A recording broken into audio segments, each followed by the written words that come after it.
গতকালের পর আজ আবারও উত্তপ্ত সন্দেশখালী এলাকা ঘিরে ব্যাপক ধরপাকড়। এই মুহূর্তে পুলিশের যে ছবি আপনাদের সামনে রেখেছি, বিক্ষোভ চলছিল, আগুন জ্বালিয়ে অর্থাৎ টায়ার জ্বালিয়ে প্রতিবাদ বিক্ষোভ চলছিল এবং এই মুহূর্তের যে খবর পাওয়া যাচ্ছে যে এলাকা ঘিরে ব্যাপক ধরপাকড় পুলিশের। গতকাল উত্তপ্ত হয়ে উঠেছিল সন্দেশখালী এবং গতকালের পর আজ ফের উত্তপ্ত সন্দেশখালী।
নতুন করে উত্তপ্ত সন্দেশখালী, গতকালের পর আজ আবার উত্তপ্ত সন্দেশখালী, যেখানে এলাকায় পুলিশি ধরপাকড় চলছে, ব্যাপকভাবে পুলিশি ধরপাকড় চলছে এলাকায়। সেই ছবি আপনাদের সামনে রেখেছি।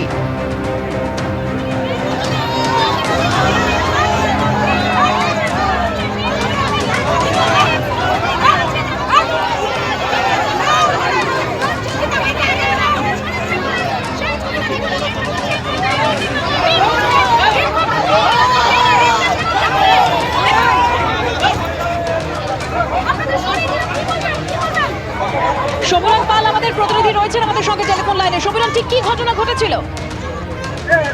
দেখো, চারটে থেকে গীতা বর এখান থেকে বাসিন্দা বিজেপি কর্মী, তাকে পুলিশ গ্রেপ্তার করে গতকালকে ঘটনার জন্য এবং পুলিশের পক্ষ থেকে তাকে গ্রেপ্তার করে নিয়ে যাওয়া হয়েছে বসিরহাট মহকুমা আদালতে।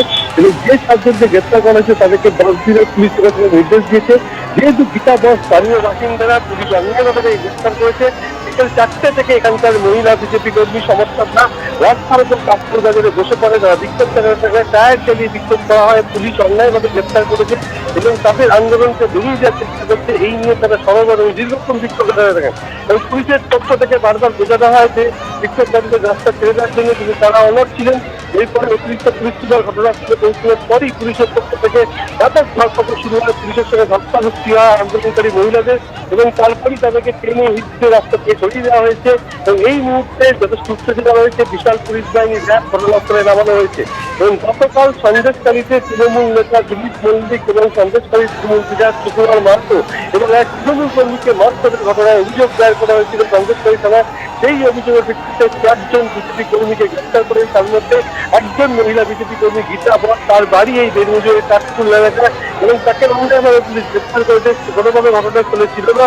আর এই কাঠকুল এলাকাতে এই ঘটনার প্রতিবাদে বিকেল 4টে থেকে স্থানীয় মহিলারা এবং বিজেপি কর্মী সমর্থকরা তারা অবরোধ শুরু করে এবং রাস্তার উপর টায়ার চালিয়ে বিক্ষোভ দেখাতে থাকে। এর পরপরই বিশাল পুলিশ বাহিনী ঘটনাস্থলে আসে, তারা বারবার তাদেরকে ওঠানোর চেষ্টা করেন। সারা আন্দোলনে অনড় ছিলেন। কি পরিস্থিতি তৈরি হয়েছিল? সমীরণ, তুমি সঙ্গে থাকা।